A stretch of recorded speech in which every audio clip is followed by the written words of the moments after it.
Football Update with your host, Sean Spencer and Alex Loosemore. What is going on, ladies and gentlemen? It is your boy, Sean Spencer, one half of that dynamic duo that is Let's Talk Football. And ladies and gentlemen, it's Tuesday evening. Why else would I be wearing a Tar Heel shirt? Oh, you ladies wore and it gentlemen? today. I did. We're playing Clemson, so maybe we can get a win this week. They are just as bad. Imagine that being the sentence. Are they just as bad? Listen, I gotta be hopeful right now. I gotta be hopeful. We're just starting. Don't come after me yet. Listen, we got our guy. I am never alone when I'm talking college football. You know I'm with my guys, and you see this guy right here who still has not lost to Ohio State. Still hasn't lost to Ohio State. Apparently, Ohio State didn't want me to let that out. But Michigan's own, our guy Alex Loosemore. What up, Alex? Not too much. Excited to have a game this week coming off the bye there. But so glad that weekend of football just happened because it was an insane weekend. So many good games and so many games that came right down to the wire. So as a pure football fan, I loved that weekend. But I cannot wait for the Wolverines to get back on the field. Get back in action, and that makes one of us that's excited for our team to get back on the field. But listen, we got to go to our other guy who is in the other Carolina. You know him, my partner from Washington Football Weekly, Will Kramer. What up, Will? How's it going, fellas? I'm excited to talk about all these coaches' firings. I've been thrilled this fall to see how many people are getting cut mid-season. This is the way it should be. Good gracious. See that? No mercy. It's up to him. Get him out of here. Get them all out of here.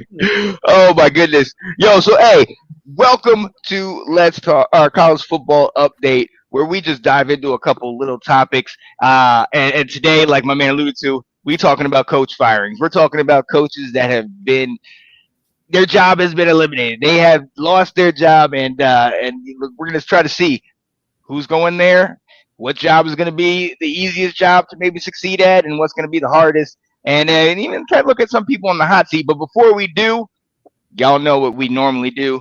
Each week, we, look at the AP poll, the new AP poll that came out, so we can obviously overreact about it. And let's dive right into that. Let me go ahead and pull that up.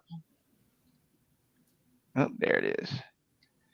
All righty, here we are. The new Week 6 AP poll starts with Ohio State at number 1, Oregon moving to number 2, Miami, Ole Miss jumps to 4, and then OU at 5, Texas A&M, Penn State, Indiana, Texas, and Bama round out to 10. You see Bama has jumped into the top 10 over there after their win over Georgia. Then you got Texas Tech, Georgia, LSU, who dropped all the way down after their loss, Iowa State, and Tennessee, who seems to have a lock on the number 15 spot. They've been there half the year.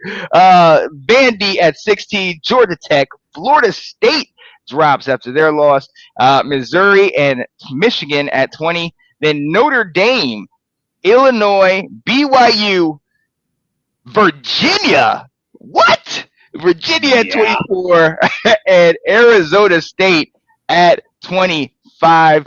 And listen, Alex, we talked about this already. We talked about it on Saturday. Virginia gets the huge upset, and now they get rewarded. They're in the top 25. And, I mean, we were talking about shockers. We didn't expect them to get the win, but to be rewarded like this is nice.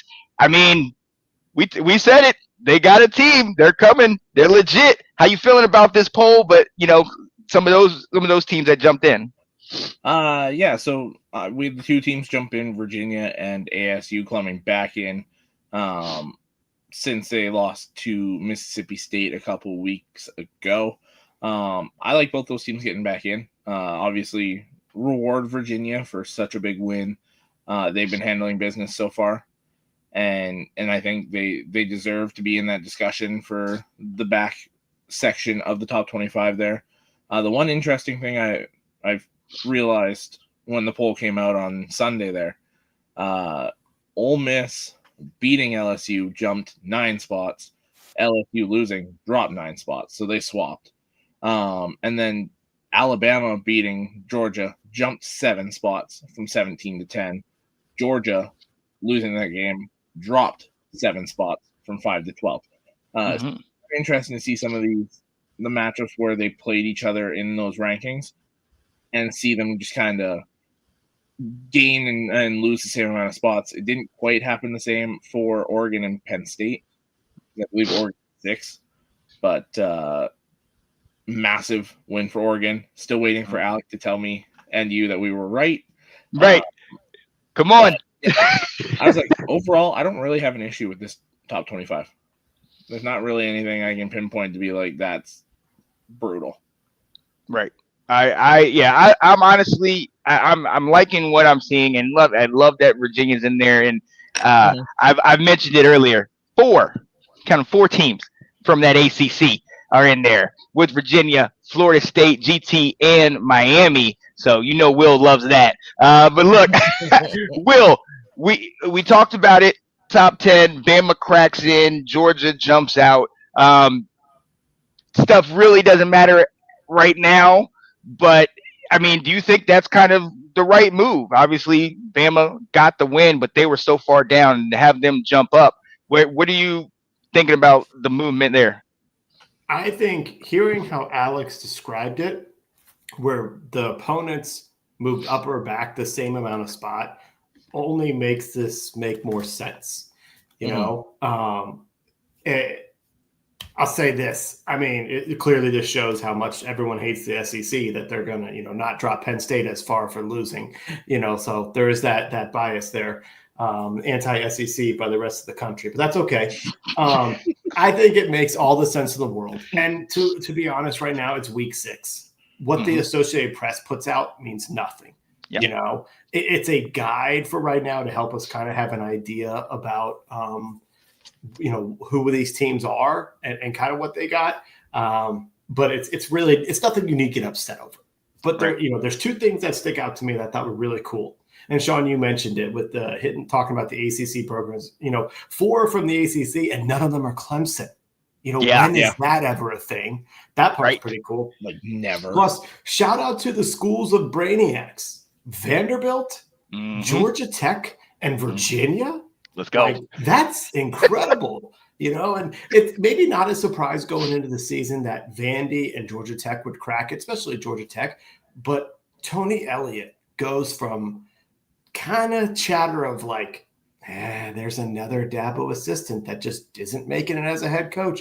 And he flipped that around in an off season with a bunch of transfers, and everything. But so that's incredible for UVA. The only question I have, and Alex, you'll know the answer to this, is Jackson Arnold still healthy at OU? So Jackson Arnold's at Auburn. It's John Mateer. Mateer, thank you. Is he still? So he had surgery on the hand. He broke his throwing hand against Auburn. Had surgery in what sounded like a month at least. Has now jumped. The procedure went so well that now they're expecting 2 to 3 weeks. So now he might be back just in time for the Red River game. Okay, because that's the only one that I looked at and I said, they are not the number 5 team in the nation, especially with him out. Fair. And I mean, they were on the bye this week, so we didn't really get to see. So we'll get at least one game with the new quarterback in, whoever they decide to go. I think it'll be Hawkins, but I don't blame them for not really moving them when we haven't seen the new quarterback. That makes sense too. That's a good point. Yeah, that was the only one that I was like, really? They're at 5 without their starting quarterback? Yeah. It's going to be that's something I looked at as well. But to your point, Alex, with him coming back and them not playing, I mean, look, we know how the team has been playing thus far, so let's see where they stay. I look down there. I see Georgia knocked down to 12. You see LSU knocked down. Again, this doesn't matter as much, but I I guess it's kind of one of those things where you still kind of wonder, is there room to be a little nervous? I mean, LSU kind of struggled with Florida. I mean, that game was what, 20-10, and then we've talked at length about, Georgia. We don't really know who's on the team, and they were close in this game against Bama, but unfortunately could not get it done. I mean, you see them drop under a Texas Tech team. I know this doesn't really matter, but when you look at this, are those teams that you kind of got to just kind of side eye, like, are they, or should we be focused? Should we be worried? Or is it just, they'll be fine, keep it moving? I mean, the one thing, if Will wants to bring up the bias discussion, Georgia, I mean, they've both struggled throughout the beginning of the season here, but Georgia struggled against a team like Austin Peay, where LSU has played Clemson, Florida. They've played. We'll even just leave it at Division I teams and struggled. Georgia struggled with I can't remember if they're Division II or Division III, but they are not a Division I football team, and Georgia had them at home and struggled. I personally think if there was one gripe, it would be LSU should be above Georgia, but the bias of Georgia and what they've been, and Alabama being the team to beat them, I think is what kept them higher up. I don't have an issue with Texas Tech being above them, though. Texas Tech has looked like a better team than either of them. Right. And when Texas Tech played a ranked Utah team at the time, they beat the brakes off them. So, and on the road for that matter. So, to me, Texas Tech has looked like the better team this year. I know it's Big 12 versus the SEC, but if they look like the better team, they look like the better team. Put them ahead. Yeah. And well, what's kind of interesting though, there can be a little bit of a panic in here. Now it's week 6, so they don't need to panic. And I will first, let me just say, I had to put that shot in there about bias. It's tongue in cheek. I have to say something about pro SEC at some point. But if you think back to last year's college football playoff, how many teams from the Big Ten and SEC got in? Was it 3? So we had 4. We had Ohio State, Penn State, Oregon, and Indiana. The SEC had Georgia, Texas, Tennessee, and Tennessee. So you guys had 3. But if you look 7 of the 12. Look at where Georgia and LSU are standing. I mean, if you go by the same type, like you might only get 4 in max for the SEC. You're looking at Ole Miss, OU, A&M, and Texas. So there can be a concern, but it is week 6. It's like you could be the concern can be, oh my gosh, we're ranked 6th right now in our conference. We're not going to get in the playoffs because of that. But there's still so much more games against some of these teams. So, there's no reason to panic, but I can see the concern, I guess. A lot of programs be like, oh man, we're sitting at 12. Like, that's pretty good. But if you're Georgia and LSU and you have playoff aspirations, you are outside of the bubble sitting there. Now, LSU plays at least 2 of the SEC teams above them, if not 3. I know they play Alabama still, and they play Oklahoma still. I don't know about Texas or A&M. Right. And if you're Georgia, you still play Texas at the very least of the teams above. So and they play Ole Miss. They do play Ole Miss as well. Okay. And they play Texas. Yeah, Texas. Sorry, you just said that. Yeah. A lot of these teams, I mean, like you said the other day, 9 of the top 10 are SEC and Big Ten. They're going to cannibalize the hell out of each other. Yeah. But the big thing to look at, like you said, for the concern there is there's 11 legit playoff seeds in that top 11.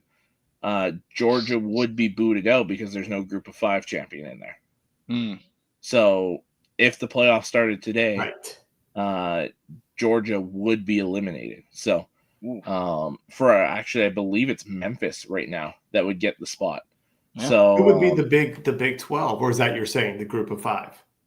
No, so it would be Texas Tech would be the Big 12 team. Oh, okay. Yeah. So you'd have, if this was the way it was, Ohio State would be your Big 10 champ. Miami would be your ACC. Ole Miss would be your SEC, and Texas Tech would be your Big 12 with Memphis, a USF, someone like that, sliding into Georgia's spot there. Yeah. Mm-hmm.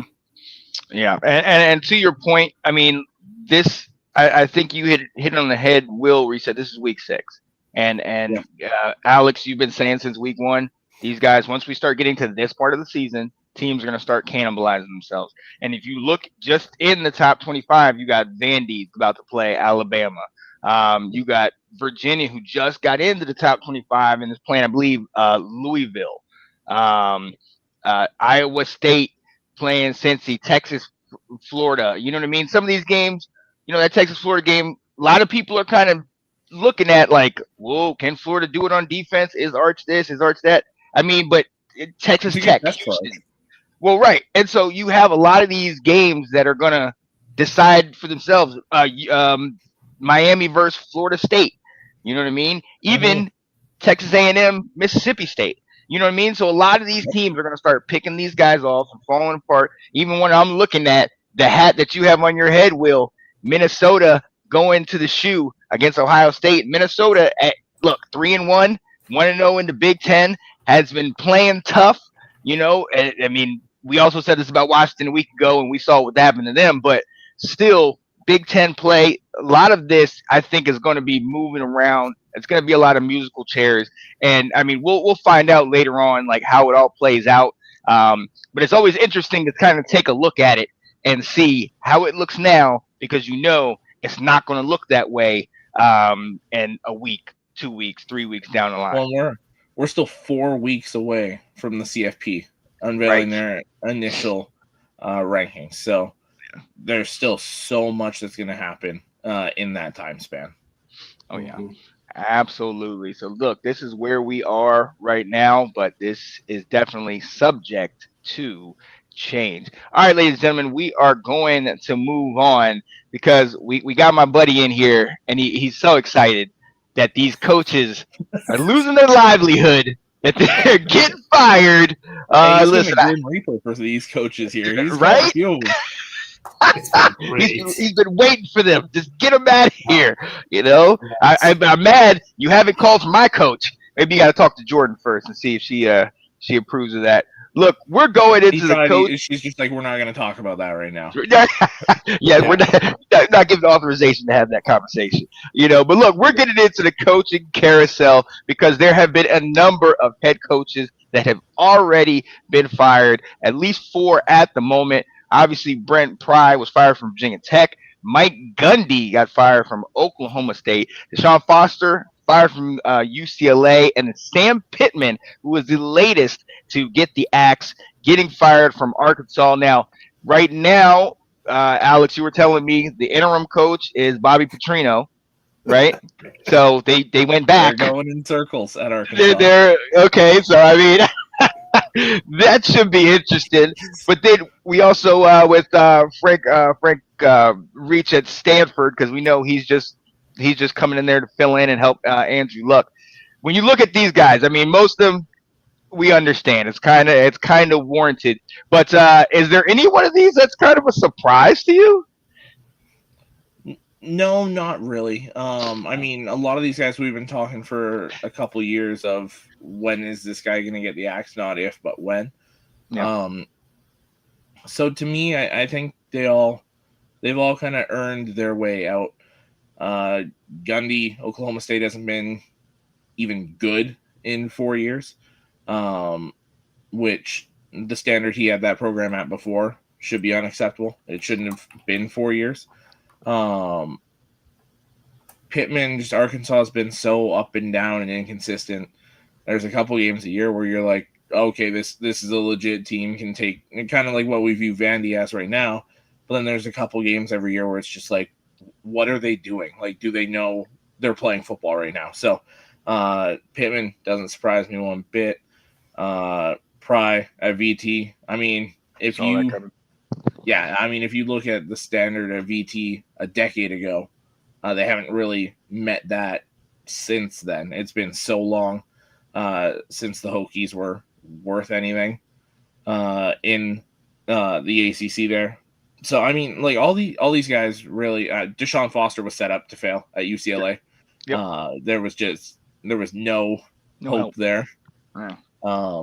So to whoever takes that job next, good luck. I know there's talks of Ed Orgeron going there. More the LA connection, being a former USC interim coach there, but yeah, good luck to whoever takes multiple jobs here, because they're going to need a lot of work. Oh yeah, and Will, we know you called out most of these people and most of these guys, and I mean, look, justifiably so. Yeah, right. Who else are you going to call out? But I got to think of who should be next. Probably the Liberty coach. He should probably be the next one to go. I was going to say, yeah, they've been bad this year. Oh, yeah. Is it still Chadwell there, or is he moved on? Let me look that up. Yeah, look that one up. Yeah, the guy who came from Coastal. The only one that surprised me right now is Brent Pry. Not because it's when it happened. Going into the season, this was a make or break season for him.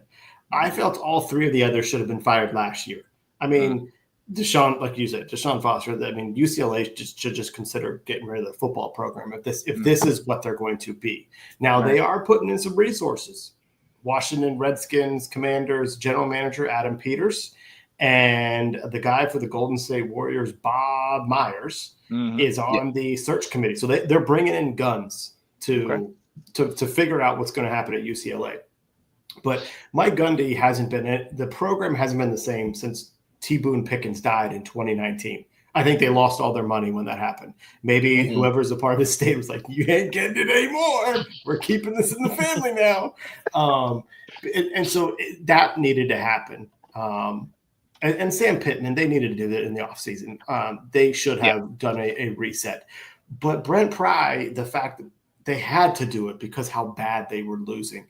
I really thought they would. I had high hopes for him at Virginia Tech. I thought it was a good idea to grab this coordinator from Penn State. I think he was an alum there, so the hire made sense. It just didn't come together. So that one was a little bit of a surprise, but it really was because how bad they've been. I like this because in this era of college football, the amount of money these coaches are making, there is an expectation, and it's going to throw off their lives. And you could think of the human aspect of it, but they are getting paid a boatload of money, and they're getting paid a boatload of money to walk away too. So I like some accountability on it, but I also like the fact that this now allows a school to jumpstart. They're not waiting until after Thanksgiving to make this decision that they already knew was happening. And then they can be working behind the scenes right now, getting things going, so that when the season does end, they can move things over and help whatever that new coach is get into the transfer portal, get into the system, and get themselves set up for 2026. So that's the part that I like about why schools are like, we're out, we're moving on. Yeah. And the thing is, a lot of these guys or whoever's coming in, they're going to have to hit the ground running because, Alex, you alluded to this last week that, when you have a coach that gets fired, that automatically has a 30-day transfer window. So you don't want these guys leaving, you know what I mean? Then you're really working with bare bones and whatnot. So this is going to be interesting. And to y'all's point, like Gundy, after 69-3, writing was on the wall. I mean, I can't justify anything after that. Pittman for me was interesting. I get it. That loss to Memphis definitely didn't help him. I thought maybe you can give it a little bit longer, but to your point, the inconsistency, not being able to keep it up. Brent Pry, we've seen how he was. The thing that kills me, and this was never a shocker, we have talked about it, Deshaun Foster at UCLA. What kills me is we all knew. It was almost like Gerard Mayo in New England in the NFL. They were just a stopgap. They were just somebody in between. They really did not put in the type of effort to give this guy the help, the team and work. Obviously, the whole Nico coming over there, you're like, could that change something? Well, no, there was nothing around him. And it's a shame because if you look at the campus and that area, there's so many things that you can't. Gorgeous, you can't buy. It's just an amazing place. And having the Big Ten money, should help a little bit more. But I think that also hurt because you get a guy that really I don't think was ready, and then you put him into the deep water with the Big Ten, and you have not only the top teams that he had in the Pac-12, but then the Ohio States, the Michigans, the Penn States, and it's like, how do you expect this guy to succeed now in a tougher conference? You know what I mean? So I mean, it was one of those that you could kind of tell right off the bat. He stumbled out the gates with that press conference. He was terrible right off the bat. Yes. It was one of those where it's just like he's doomed off the bat. So it was just one of those where it was a matter of, again, when, not if, were they going to pull the trigger on that? Yeah. They need to go try and get somebody more high profile. Yeah. Now, speaking of that, obviously, we could somewhat leave Arkansas off for the rest of the season because they're going back to the X. But you look at Virginia Tech, you look at Oklahoma State, UCLA, obviously, and then Stanford potentially next year. Which one of these places do you think is actually a viable location? Like, which one do you think is like the best location that if somebody comes in with a decent coach, maybe they can have a chance of turning it around sooner rather than later? I think there's big bonuses for all these schools. There's massive selling points for each of them.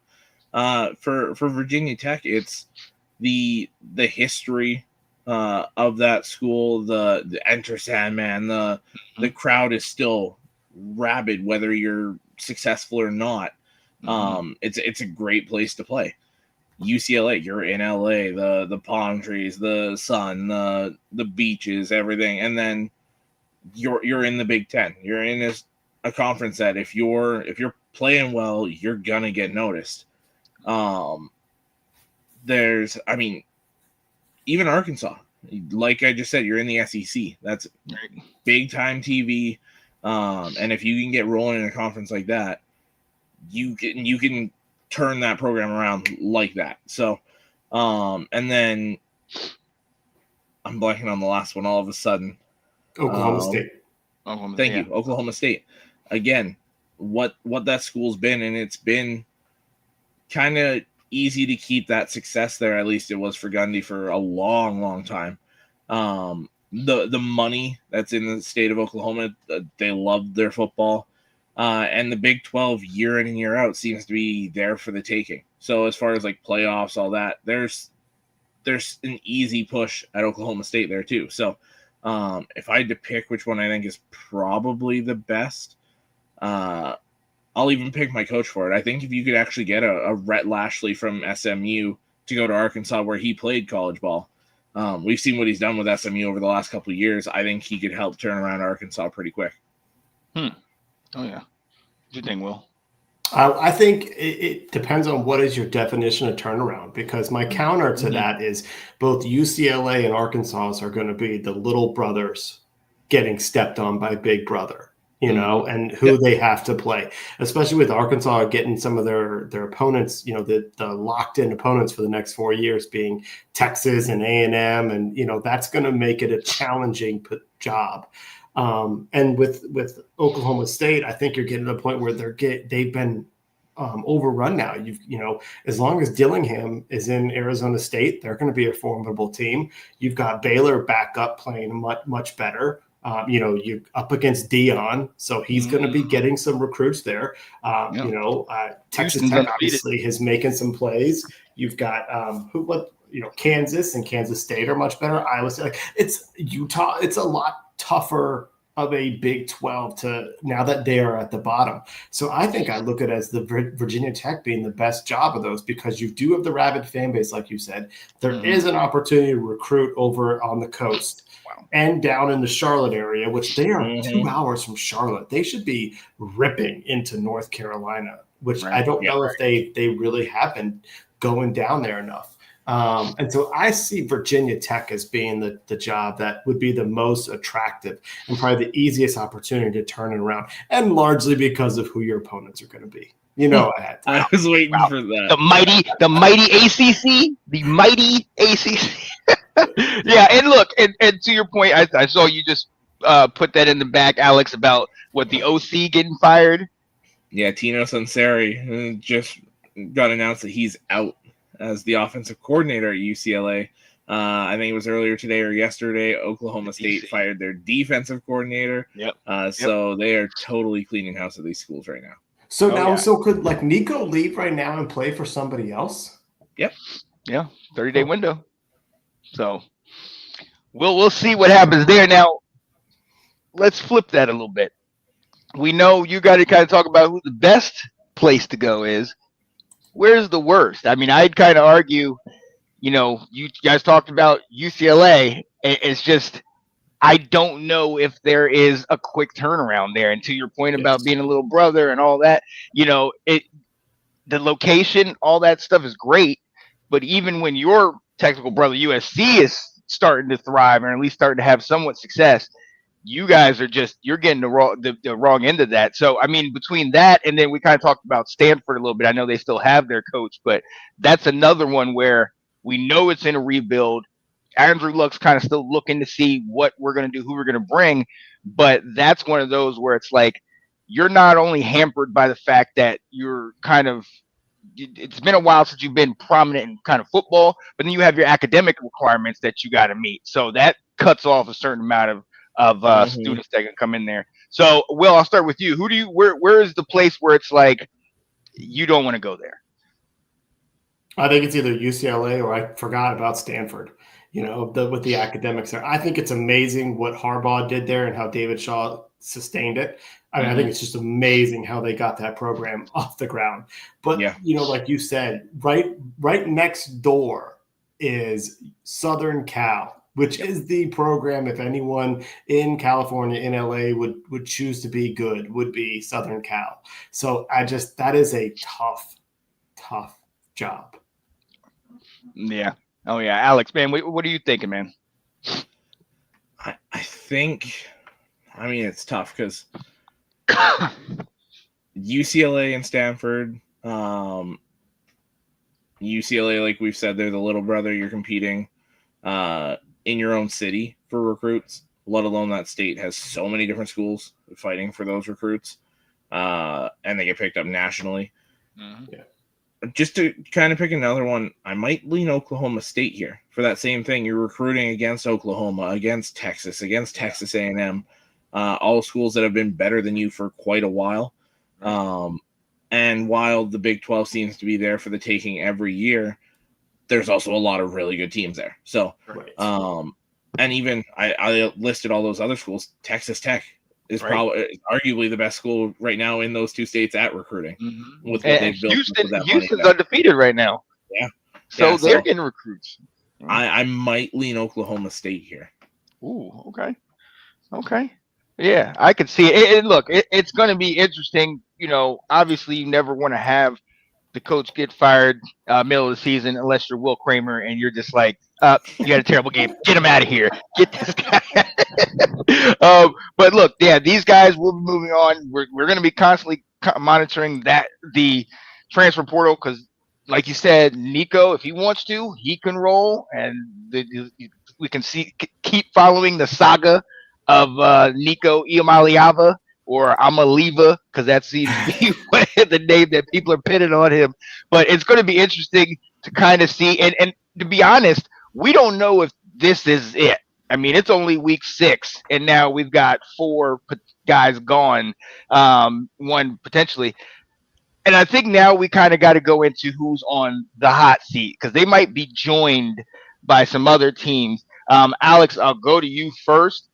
Obviously, we know the elephant in the room, the one that everybody has been calling out, Florida's Billy Napier, or they call him Sunbelt Billy and all that. He just has not been able to get over the hump. And then finally, it looks like he's got himself a quarterback, and that just kind of falls apart, with those 5 interceptions against a good quality defense, but they haven't been able to get it. David Braun of Northwestern, another team that's been struggling, started off the year getting just smoked by Tulane after kind of, they didn't let them wear the Katrina jerseys, and they, certain that I don't know if that fully affected the field, but certain things like that just don't bode well for you. You know what I mean? And then Oregon State's coach Trent Bray, they're 0-4. And I watched that game against Houston where they were up 14-0. They were up early, but there was a feel about that team that you just saw the air deflate out of them the minute something happened. The minute a big play happened for the other team, it was just like, here we go again, and they just kind of fell down. So you look at those, and if you know anybody else, definitely feel free to put them out there. I mean, are those guys all in jeopardy of losing their jobs, or can they turn it around? I still love my guy Billy, but still off the train. I'm off the train.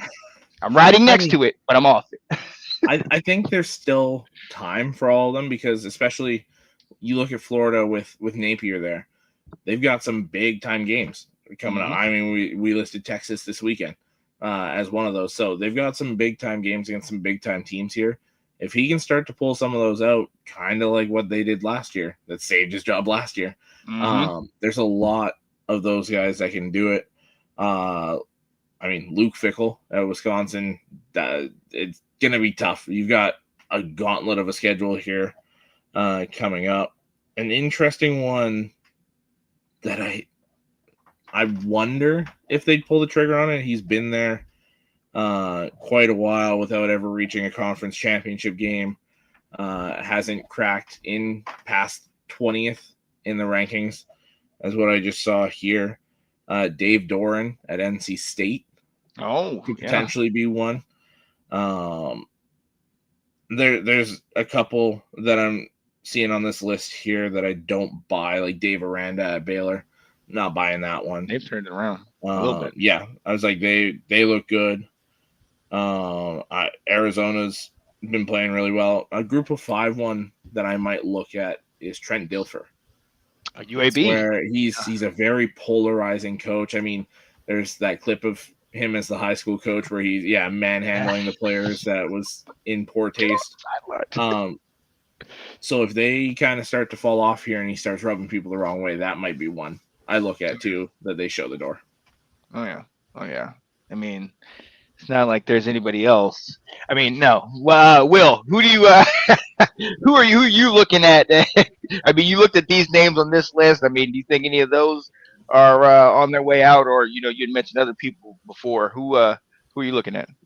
I will be honest with you, and I don't mean to be callous with this, but I really don't care what happens at Northwestern and Oregon State. Like, that's so hot seat, sure. I mean, your program sucks anyway, so what do you expect? I mean, hey, Northwestern was pretty good under Pat Fitzgerald. Under Fitzgerald, he was good. He was, and then before that, then it was found that he wasn't made some poor decisions. We'll go with that. As to why he got fired. No, without a doubt, it's disappointing. I think it's going to be interesting. I'm curious about how long has Hugh Freeze been at Auburn? This is year 3 or 4. Yeah, they got to get rid of him. He's not cutting it there. I mean, definitely, Billy Napier. It's like when he's the next one. He's the next one to get the axe. He's always the next one. It's just going to be when do they get enough of a bad enough loss that they cut him loose. But year 3 for you. Year 3, yeah.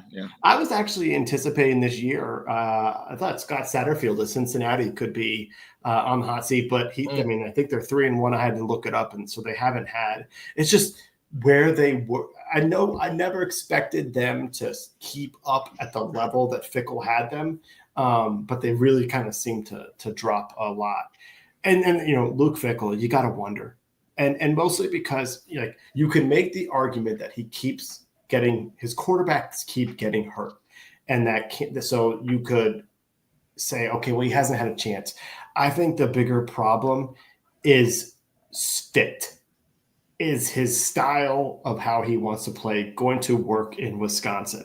And is he able to get the recruits to really, really make it work? Or is he able to adjust? Because you have seen in Wisconsin that when Bielema was there, when Barry was there, and then they went back to with Paul Chryst, they went back to the ground and pound, they had success. But when they went away from it with Gary Anderson, I think it was for the 1 year, he came over from Utah State, and then they went and hired Luke Fickell. When they've gotten rid of that traditional pro-style offense and of that defense, that it doesn't work for them.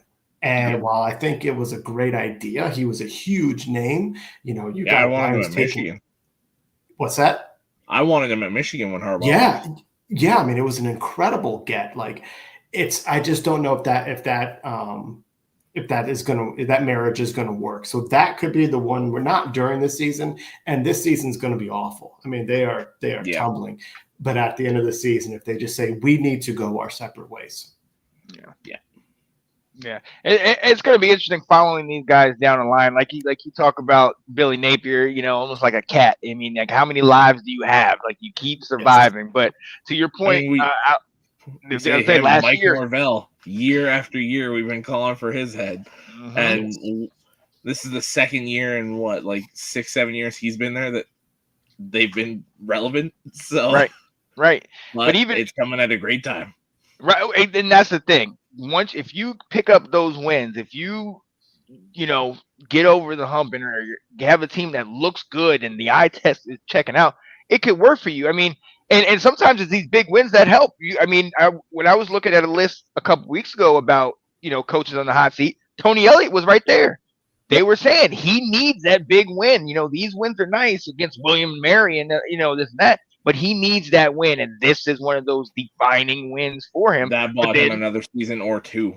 Right. But then that also then asks your question about Norvell. Now we know people that have followed FSU and Virginia through the years. You have years like 95 where Virginia upset them, or a number of these years Virginia will sometimes come up and play, but Florida State has always been like they're not on that level. So when you look at Norvell, who we were already looking at last year and how is he really going to do? What does this? He's not in jeopardy at all. But I mean, does this game kind of like make you raise your eyebrows a little bit? Like, wait a minute, like you're not supposed to lose this one.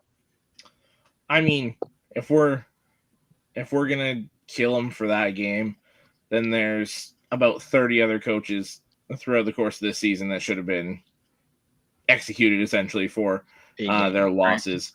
Kalen DeBoer being one of them. So, but again, that win on Saturday bought him a lot of time.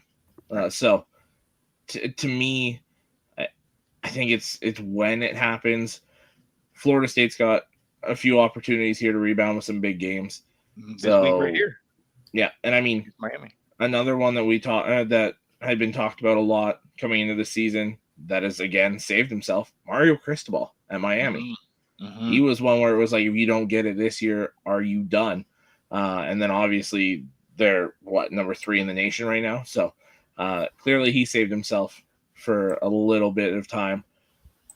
I want to throw a couple out to you guys here. I mean, obviously there's Dabo, there's Brian Kelly, there's those ones. What about James Franklin? He is brought up all the time. He can't win the big games. That's 15 straight games that Penn State has lost under James Franklin against top 10 ranked teams. Yeah. He cannot get it done. I think you've got 2 coordinators capable of being head coaches in Jim Knowles and Andy Kotelnicki sitting right there. I almost wonder if they should just finally move on and see what you got in one of those guys. I think this is a year you gotta evaluate it, because like you're saying, he did win a playoff game last year, but they brought everyone back for a national championship this year. Exactly. This team was loaded and they lost in overtime to Oregon. So like I kind of think you got to push that. It's like they lost the game. They had the chance to win it, but you got to start to wonder. I mean, you really have to wonder, all right, can this guy really be the one? If we are giving now everything that we can, does he have the ability to get us over? But the other thing to think about is they said the same thing about Ryan Day, and all it took was one season now. Harbaugh was in that mix too. Harbaugh was struggling. Yeah. So Ben, what up, Ben? Ben said, what about Greg Schiano? He's never been in a conference title game, and I believe he's never won more than 9 games in a season in his 2 stints at Rutgers. His conference record is not good. My thing is with some of these smaller schools, Yeah. are you gonna get a better guy than Schiano at Rutgers? That's my big question. And see, the thing is, it also for me goes to the eye test though, because Rutgers never looks awful. I mean, they're just outmatched, with a lot of the. I was like, they look fine till they play a Michigan and Ohio State, a Penn State, and Oregon. Yeah, right. When they go try to punch above their weight class, they get humbled real quick. Mm-hmm. But when they're playing the middle and lower tier teams in the Big Ten, they're right there. So I'd say you keep Schiano. I mean, if we remember correctly, I think it was right at the end of his first stint there. He won that big bowl game with Ray Rice and all those guys at Rutgers. Had some damn good football teams there at that point. I don't. But it was the Big East. Yeah, I don't see it getting better though than Schiano at Rutgers. No. Right, I'm with you. I'll tell you what, I do like the hot seat talk about Dabo, though. I'd love for him to get out of Clemson, and that would be the biggest mistake they could make. Well, and look, let's hit this real quick, and kind of make that, put the question out there and ask this: is that an overreaction or is it reality? Is it time for you to start thinking about Dabo, maybe the game, not the game. I'm not saying the game has passed them by, but Dabo has been very, defiant, saying, I'm doing things this way. I'm doing it my way. You talked about bringing the whole squad back, and they have not looked good. Like, they have been struggling. The O-line is struggling. They can't really run the ball. Klubnik, we haven't seen what we saw, before. So is that an overreaction? Are we overreacting to say, maybe we should consider it? Or is this reality? Is it time to be like, he doesn't have Etienne and Trevor Lawrence and all those, but he has guys, but he's the only constant in this whole thing. I think it's an overreaction, but it's getting to the point, like, he's still a top 5, top 10 head coach in college football. Right. My question as to whether they should or shouldn't move on is his voice now falling on deaf ears in that locker room? Is it one of those things where you've been saying the same thing for so long and now it's just not clicking anymore? I mean, pretty much any other team in the country would kill to have Dabo Swinney as their head coach right now. So if you're Clemson, you don't get rid of him, but something has to change there. That's what I think it is. He has been very defiant on saying, his whole he had some line about NIL, and he related it to the Bible or to Jesus and stuff. So he recruits with God's money or something like that. Yeah, I can't remember what it was, but it was basically saying he didn't want to participate in NIL, and I think he's the one that may need to take an evaluation of his program and say, okay, in the last couple of years, what isn't working? I mean, they fortunately were able to win the ACC championship to get into the playoffs last year. So there was some excitement there. But he's also, he's brought in exciting folks. I mean, he's got Garrett Riley as his offensive coordinator, which everyone was raving about him and saying how he was awesome at TCU. Yeah, and how big of a hire that is. But it hasn't happened. The defense and his defensive coordinator, I mean, he had somebody that was running it. It might have been Wes Goodwin was his name, or that was just, in over their head. And so he's had a little bit of stubbornness in the last couple of years. I think he has to take a really hard look at to see, okay, in this changing landscape where now other programs are going to be getting, a little bit closer to us, what can we change? But you are right. It would be a huge mistake by Clemson to get rid of him. Yeah. They got to keep him there. Hey, you guys alluded to this earlier about James Franklin. I mean, I think it's easy to kind of say it's an overreaction, but I think it's almost the same conversation you have with Dabo. I mean, at least Dabo has the national championship.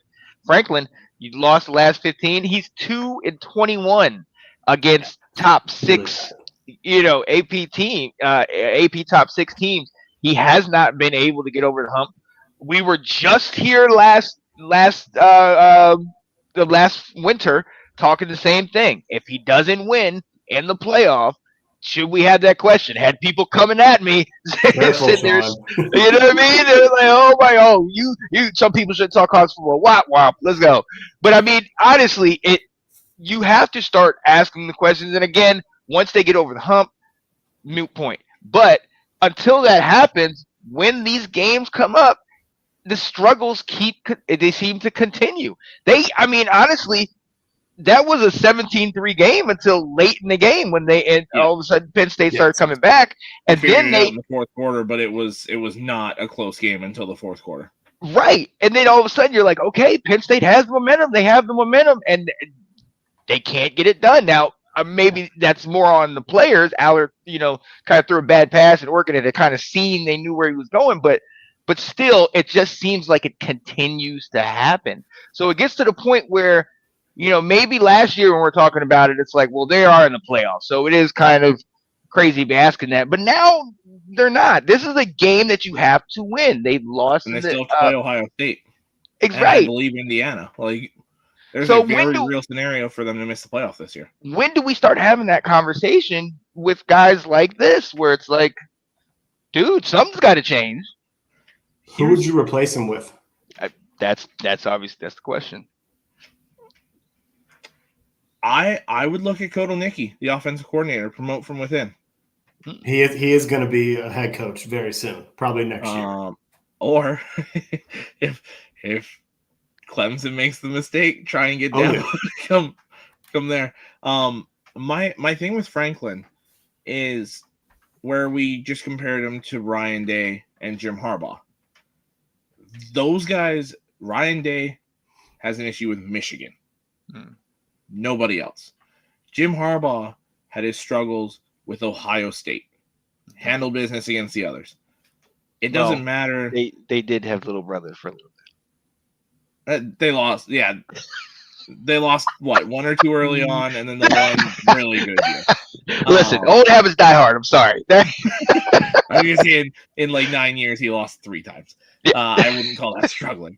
But with James Franklin, it doesn't really matter what the name of the school is. It matters what number they have beside it. Yes. So that would be my one thing with James Franklin. It almost seems like those big time games are too much for him. They game plan way too conservatively, where, you see all these other games. That's Ohio State's problem against Michigan too, is you game plan way too conservatively and don't play your style of football. If Penn State played the way their same game plan they play against all these other schools that aren't ranked inside the top 10 as a game plan for the top 10 teams, they'd have way more success. But it's just it's almost like they panic and run almost strictly RPOs. Drew Aller's a guy that you got to get the football down the field with him. He's got that arm. And he's not the side to side runner. If you're going to run the ball with him, run it right down the middle. Right. It seems like they forget who they are, which is ironic because their chant is literally "we are." But they seem to forget Penn State football when they get into a top 10 matchup. And it's just mind boggling. There's a reason James Franklin is called the best coach at winning the games you're supposed to win, because he doesn't win the other ones. Right. So it's one of those things that at some point you got to do something at Penn State. I'm not saying fire Franklin, because again, he's one of those guys right around the top 10 as head coaches in football, but they're beating their head into a wall year after year after year when it comes to these top 10 matchups. Something's got to change. Yeah. I'm looking at trying to see, when we said who could come in, who would you bring in? What if? Oh, I like this fit actually. What if Wisconsin pulls the trigger, gets rid of Fickell at Penn State? That physical football he likes to play. Penn State doesn't have a problem getting those athletic quarterbacks that Fickell likes to play with too. So to me, I think Fickell at Penn State would be a really fun fit. And I was thinking, when we were looking at what could be, like Fickell and Franklin would be, they're probably above their skis, but would be huge fits and huge successes at Virginia Tech, that they would win instantly at those schools. Oh yeah. I'm Franklin trying to look and recruits like see. crazy. He's a very good recruiter. Yeah. It's just the literal problem is on the field against top 10 teams. Everything else he's great at. Uh-huh. Yeah, it's one of those things again where it's like it's so much easier to get worse at the head coach spot than better, Right. with a guy like James Yeah. Franklin. So It is, yeah. So yeah, that's, I mean, again, and that's why we're saying it's overreaction or reality. Matt coming out Campbell. there. Matt Campbell at Penn State would be awesome. Yeah. Dave Aranda at Penn State would be awesome. Yeah. But here's the thing: are they going to be better than James Franklin? That's the gamble you're playing with. Right. Right. Is there going to be a letdown? Is it, you know what Yeah. I mean? Because if you're up here, you don't want to, regress. You're trying to get somebody that's going to take you over the hump. So Mhm. it's going to be interesting. Look, we got one more, and you see my guy over here. He's not even wearing the hat. He's that disgusted. What are the vibes in South Carolina right now in Columbia? Is Shane? Is Little Beamer? Is he on the hot seat? Is Beamer this ball overreaction? over in South Carolina? I mean, what's up? Blacksburg is loving this right now because they think they have a chance at this. There's zero mention right now. Not to say they can't be doing some things. There's a new athletic director, so that doesn't mean that there couldn't be some thoughts going behind the scenes here. But there is zero talk right now of that. Now, there's definite criticism of his coaching staff, by all means. Like I'd forgotten about Mike Shula taking over for the bowl game against Illinois and how bad the offense looked. I just kind of chalked it up to losing Rocket Sanders and taking away. They didn't have enough, behind him in depth. But so there's definitely criticism. But no, I feel like most South Carolina fans realize that like he is punching above his weight pretty significantly. But by all means, Blacksburg is loving it. They would love to be able to steal him. I also don't know if I'll say this. I don't think he would leave for Virginia Tech this year. I think if their next coaching search, at that point, he may be willing to do it, but it's still just too new to him to want to go there. I mean, he very much talks about how that is his dad's legacy. He wants to forge his own path. So, I mean, he may never make it back to Blacksburg. And he may choose to never go to Blacksburg. But no, I do not believe it. He's actively avoiding, right? Like, what's that? It might just be a thing. VT might be something he's actively avoiding to just doesn't want to be in his dad's shadow, wants to do his own thing, build his own story, right? Like, right. Which I think is a great thing to do. The only way I could see him, considering it at the end of the year is kind of what Jared talked about. If he does sit here and say, if things continue to go south, does he look at it and say, this is a hard job to be a top 25 program? And could I go elsewhere, put in the same effort that I'm doing and have more success on Saturdays? And would I be happier? So that could be something that lures him away. But I do not believe that Shane Beamer's seat is hot. His assistants, absolutely. And it should be. Just to kind of contradict Jared there. Yes, Franklin has them with 10 or more wins every year, but that shouldn't be the standard. The standard at a school like Penn State should be you're in the national championship picture every year. That when you're at those upper tier programs, 10 wins should not be good enough. You should be perennial playoff contender and in that national championship picture every year, at least making a national championship every now and then, like. I want to play devil's advocate on that.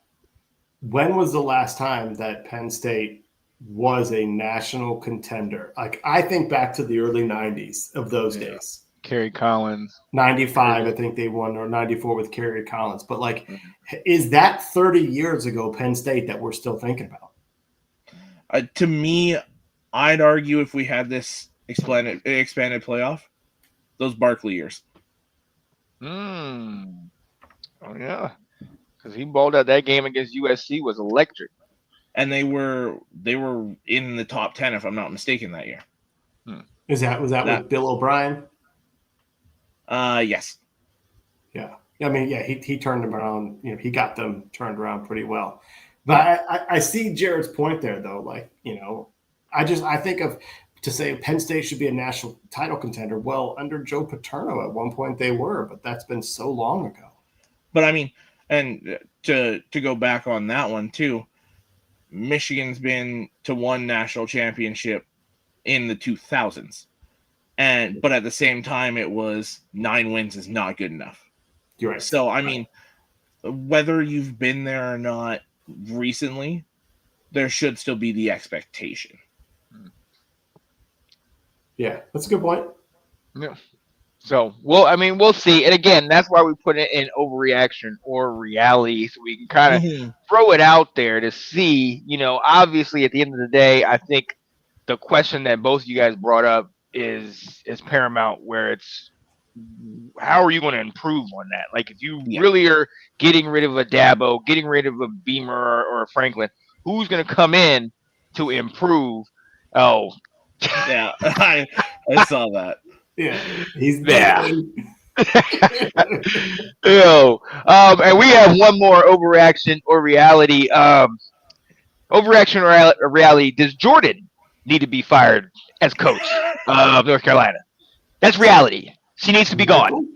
Okay. No, not Michael. No. Miss Pilati. Bilati. Michael may be trying to fire you guys from being associated with you. I mean, he needs to get him out. All right, listen. I mean, it's a joke, but at the same time, I would love to see things if Bill was able to focus. And what did you expect this year? I didn't expect playoff, but I didn't expect there to be such distraction from all this stuff. Like we all joked about in the off season, but seeing her on the sideline, and he's clearly. He doesn't have the team. He's got 70 new players. Obviously, it's going to take time for things to gel. But the product that's being put on the field against decent teams, TCU a little bit better, but against UCF, something is going awry where he's just not. It just does not look like the focus is there. Maybe I'm overreacting. Let me go back to your first statement, though. You see her on the field. Is she on the field when the clock starts, or is she on the field when players are warming up? Like, how much of a distraction? She was on the field mid-game a couple weeks ago. Yeah, it was like on a kickoff or something like that. But I think it was a TV timeout or something like that. She had come down, but it's not. You're right. It's not Taylor Swift distraction. It's not. You know, that crazy with it. But and again, this is all jokes. But at the same time, it is one of those situations where it's kind of like, why are we talking about you? Why is there this extra thing over here to where it's like, Bill, I just want you to focus. I just want this. And mind you, you win changes everything. But we did what we were supposed to do against Richmond and Charlotte. But these other teams, it's kind of like, the eye test. It's like you just don't look good, man. Like what is going on to where you are? It's just not coming together. You know, maybe it's just time. Maybe we just need time, or maybe we're back to normal North Carolina. Yeah, I mean, I personally think he knows it's not going to happen overnight, right? Yeah. So he's got a plan, and in my best guess, it's going according to plan. He's figuring out what he has and what he doesn't, and they're working on finding what they need to replace. Like you said, he's got, 70, 75 transfer players? New players, right. So, and I mean, it's first time being a college coach. So you got to figure out the college game, for one, and the world of college football right now. The transfers, the NIL. He's figuring that all out on the fly. So I'd expect next year you've got a good team. And then it's Bill Belichick. He's not going to sit around and have a bad team year in and year out. So I think he turns it around pretty quick, but to expect, I mean, even looking at it now, we did the exact same thing with Colorado, where Dion showed up and it's like, he should win 8-9 games right off the bat. Immediately. I didn't, right? Well, it's look, we got to temper expectations on these schools. They're both good coaches. Dion can coach. Obviously, Bill Belichick can coach. There's no question about that. But I think at the same time, he's looking at his coaching staff too. What does he have as far as his coaching staff? Yeah. Can Freddie Kitchens be an OC at the college level? Can his son be a college DC? There's questions throughout the coaching staff as well as the players. So I think he's analyzing the entire organization, and he'll make his changes accordingly. Yes. I can see it. And I'm with it. Again, I knew that this was going to be an interesting year. I did buy in the hype a little bit. I was on the hype train a little bit. You know, it's Bill Belichick coming to your school, but then it's like, it's Bill Belichick coming to your school. Like, he's not going to, you know, Bama or Penn State, or, you know, obviously those jobs weren't available, but it's just interesting. We'll see how it plays out down the line. Yes, I will temper my expectations. Absolutely. Had to talk about it in the coaches segment of this. But look, ladies and gentlemen, we appreciate y'all jumping in here with us. Ben Cornett, Jared Harmon. I don't know if anybody was watching on the Facebook feed. I haven't. Jim Jones has been been talking up a bunch. Nuts. Jim, I wasn't paying attention. Jim, my bad, man. Do you want me to quickly go through the comments? Yeah. Georgia's suspect as hell. Utah's been suspect. Texas will not make it. If Texas makes the CFP, they will get blown out in the SEC championship game. They make us take ourselves out every year, especially the SEC. Texas and Arch will get ate up by the Florida defense. Texas will only win if DJ fouls up again with multiple interceptions. He said bye-bye Dabo. Brian Kelly needs to be fired. Hokies ain't been relevant since Beamer. Don't forget about Evan Royster, who I had the unfortunateness to play him in high school from the late Westfield High School. Oh, yeah. And then for the UNC talk here, he's got 3 for you there, Sean. He said UCF ain't no BS, though. True. Neither's TCU. How do they keep losing, though, Alex? I got beat bad on that. I thought UCF, whoever they lost to, they got crushed last week. Was it Kansas State that beat them? Kansas State beat UCF, Yeah, beat them bad. I think that's just the Big 12 all kind of being at that level playing field, right? Like where most of the teams are that bunch even. Of mediocre teams. Yeah. Yeah. Real quick, going to we talked about Arkansas. Coach at Kentucky. Stoops. Mark Stoops. Yeah. Is he on the high? I mean, again, it's expectations. You can temper expectations. And they came, a point away from beating Georgia, a year ago. But is he in jeopardy? I would love for him to be in play at Virginia Tech. I think that would be a great fit. Yeah, I think he's a really good coach, and it is Kentucky. It's kind of like we talk about with Rutgers and Schiano. Like, are you going to get better than him? Probably not. But to your point of talking about Dabo, has he been there long enough to where his message is running out? Yeah. But he's a good coach. Oh yeah. Good coach. Yeah. So yeah, that's going to be something to watch. And again, these coaches potentially will fall like dominoes, especially with how everything is now with the transfer portal, the NIL, and the money. It's getting to be shorter window that you have to win. You know what I mean? Those top teams, the second tier want to be the first tier. The first tier want to be winning the national championship, and so on and so forth. So you got to produce. You have to bring results, or in the land with all this money flowing and players flowing and obviously coaches going back and forth, some of these ADs, their jobs are on the line. So they might be ready to move on quickly to get you out there and get the next guy in there. It seems like more of what have you done for me lately than anything else. So this list, just like the top 25, will potentially be changing. Coaches might be going different places. It's going to be interesting. You actually gave me that. I hate that I don't have it with me, but you put in a list in our group chat about this year, the new coaches and all the different new coaches and how they stacked up, how many wins, how many losses, things of that nature. And it's interesting. There's a couple that maybe, undefeated. I think Dan Mullen at UNL. 4-0. He's the only undefeated coach. Right. And most of them are kind of like Bill, 2-2, couple wins, couple losses, There's still trying to figure it out. 500, yeah. Right. So, I mean, hey, this is all new and fresh. Let's see what happens, but it's going to be quite interesting to kind of see how a lot of this stuff plays out. But look, Jim, I appreciate you. I know you upset with your coach, obviously, after this last week with that loss. So, yeah, hang in there, my friend. Hang in there. Your coach is an interesting one. Let's just say that. But look, we got to hop out of here. I want to take a minute and appreciate my guys, Mr. Alex Loosemore, and you see him down there, Will Kramer, who we got to borrow for about an hour to talk a little college football and talk about his coaches being fired because he loves that. He's been calling for all their heads.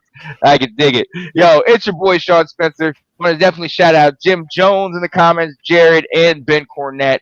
Three of you guys always seem to be in here at some point talking to us and going back and forth. So we totally appreciate that. And, hey, we'll be here again. Join us Saturday when we talk a little more college football, preview some of these games. North Carolina plays Clemson this week. Win? Does the loser of that game need to be taken out? We'll see. We'll see what happens. But we are out of here. We'll talk to y'all next time. Have a good evening. Peace. College Football Update. It's with your host, Sean Spencer, Alex Bruce.